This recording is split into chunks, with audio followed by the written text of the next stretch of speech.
On a cool December morning in 1948, a man was found leaning against a sea wall on Somerton Beach, Australia. He looked as if he were merely sleeping, his legs extended, his feet crossed. But he was cold.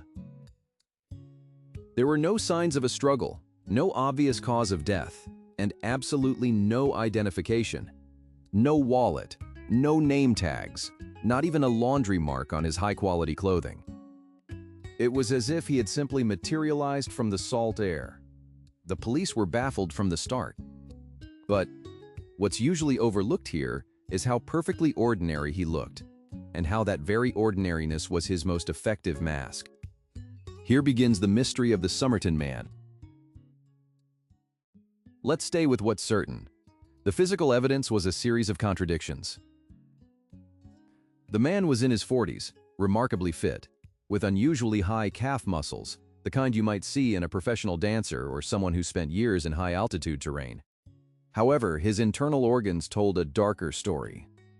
The autopsy revealed extensive congestion in his stomach and brain. The pathologist, Sir John Cleland, suspected a rare, rapidly acting poison. But no trace of any known toxin was ever found.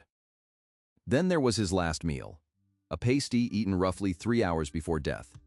But here's where it gets interesting. No one could find the shop where he bought it, and no one recalled seeing him eat. One theory suggests he was poisoned by an undetectable substance, perhaps a tool of the burgeoning Cold War intelligence community. Another theory, more grounded in tragedy, suggests a personal suicide using a substance the science of 1948 simply couldn't detect. We are left with a man who died in public, yet remained completely invisible. But if he wanted to die, why go to such lengths to hide his identity? In January 1949, a breakthrough appeared to be at hand. A brown suitcase was found at the Adelaide railway station, checked in the day before the body was discovered. Inside were clothes, tailoring tools, and a zinc oxide stencil. But the mystery only deepened. Every single identifying label had been meticulously cut away, even the manufacturer's tags. What's usually overlooked here is the sheer effort required for this level of anonymity.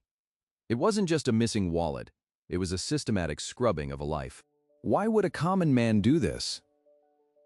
Some investigators believe this points directly to a deep-cover operative, a man whose existence depended on being a ghost. However, skeptics argue this could be the behavior of someone suffering a profound mental break, a man wanting to disappear from a life he could no longer lead. The archivist notes that while the spy narrative is compelling, the drifter narrative is equally supported by the lack of high-tech gear in that suitcase. Yet, how do we explain the bizarre stencil? And more importantly, what was he planning to mark with it? Months into the investigation, a tiny scrap of paper was found sewn into a hidden fob pocket in the man's trousers. It bore 2 printed words, Tamam, Shud. This is Persian for ended or finished. It was a fragment torn from the final page of the Rubaiyat of Omar Khayyam, a book of 12th century poetry focused on living life to the fullest before the end. This wasn't just a clue, it was a message. But to whom? Eventually, the very book the scrap was torn from was found in the back of an unlocked car parked near the beach. In the back of that book, police found 2 things that would haunt the case for decades: a phone number and a series of jumbled letters. These letters appeared to be a code, 5 lines of characters that have resisted every attempt at decryption by the world's best cryptographers. Was it a micro-cipher used for Soviet communications? Or was it merely the scribblings of a man in despair? Perhaps a mnemonic for his own thoughts. Let's stay with what's certain. The book connects the man to a specific location and a specific person. But who was on the other end of that phone number? The phone number led police to a nurse named Jessica Thompson, who lived just a short walk from where the body was found. When shown a plaster cast of the dead man's face, witnesses say she nearly fainted. She claimed she didn't know him, yet her reaction suggested a profound, terrifying recognition. She was known to have owned a copy of the Rubaiyat, which she had given to an army lieutenant named Alf Boxall. For a moment, the police thought they had their man, but Alf Boxall was found alive, still in possession of his book. And this is where it gets interesting. Jessica Thompson, referred to in files as Jestin, took her secrets to the grave. Her daughter later suggested that Jessica may have been a spy herself, perhaps even working for the Soviets. Was the Somerton man a former lover, a handler, or a target she was forced to monitor? On one hand, we have the theory of a tragic, unrequited love, a man dying on the doorstep of a woman who had moved on. On the other, we have a cold, professional silence maintained for decades. The archivist observes that in the world of intelligence, a nurse's uniform is the perfect cover. But did she stay silent to protect her country? Or to protect her family? To understand the Somerton man, we must understand 1948. This was the dawn of the Cold War. Australia was home to the Woomera Long-Range Weapons Establishment, a top-secret Anglo-Australian testing ground for rockets and missiles.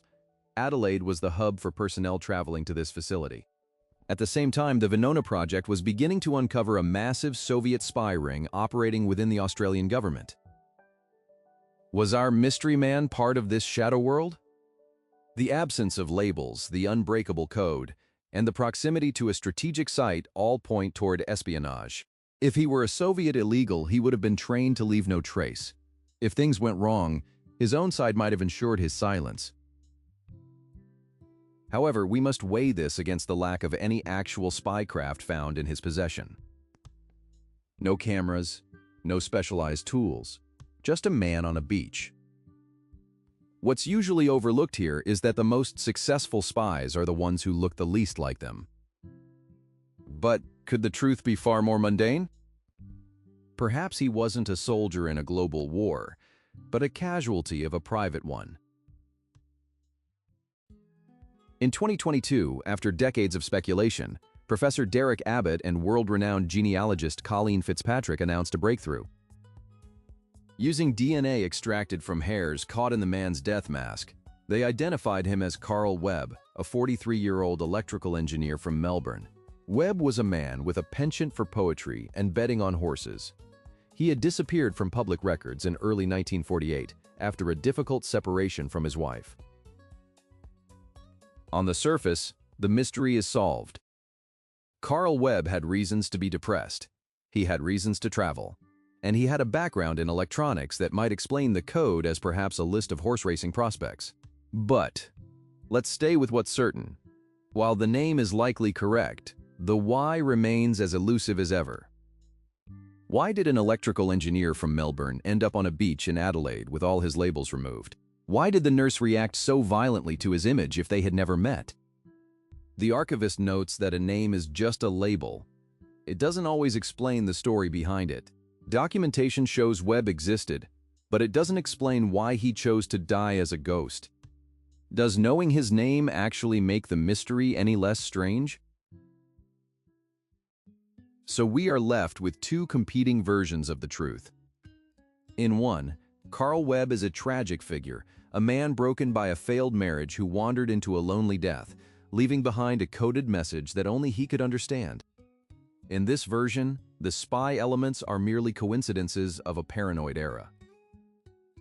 In the other version, Carl Webb was a man whose background in engineering made him the perfect candidate for technical espionage. His disappearance wasn't just a personal choice, but a professional necessity. His link to the nurse wasn't just a romance, but a shared secret that could have cost them their lives. And this is where it gets interesting. Even with a name, the Tamam Shud case refuses to be tidy. The code remains unread. The nurse's silence remains unbroken. The archivist suggests that the most uncomfortable truth might be a mix of both. A real man with a real name, caught in a web of circumstances that were far larger than himself. We have a name for the Somerton man now. But do we really know who he was? Or is the man on the beach destined to remain finished? The case of the Somerton man reminds us that history often keeps its best secrets in plain sight.